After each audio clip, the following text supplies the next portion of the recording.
Pat, you mentioned it's been a tough summer personnel-wise. What's your plan for getting this roster back up to your standards, and how quickly do you think that's possible?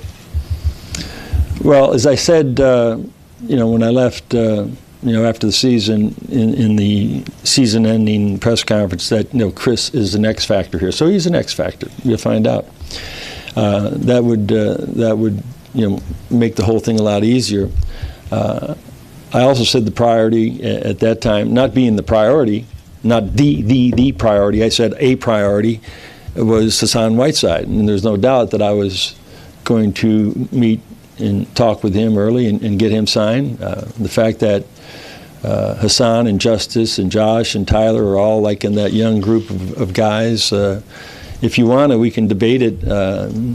Give me 4 guys their age in the league, and let's play a 4-on-4 game, and I think we'd have a pretty competitive 4, whether they're lottery picks or not. And so we feel that we have a good base of young players.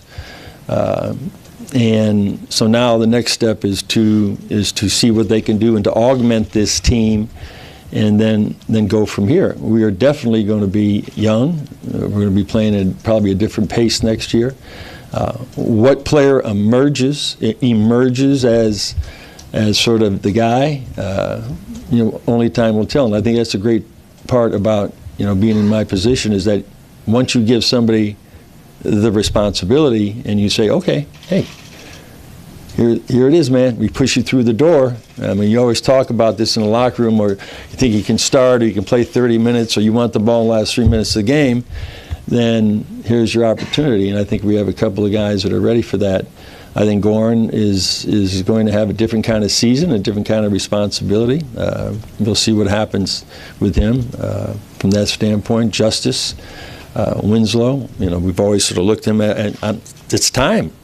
I remember when James Worthy, came to the Lakers, and Jamal Wilkes was the incumbent, and then there came that time.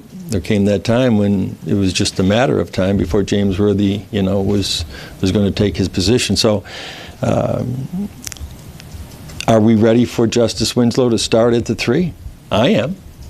I'm not just throwing him out there. This guy has been thrown out there last year and played significant minutes and significant times. I trust him. And so you guys put too much emphasis on the things that he can't do versus what he can. And those things that he can't do, he's going to be able to do better with more minutes.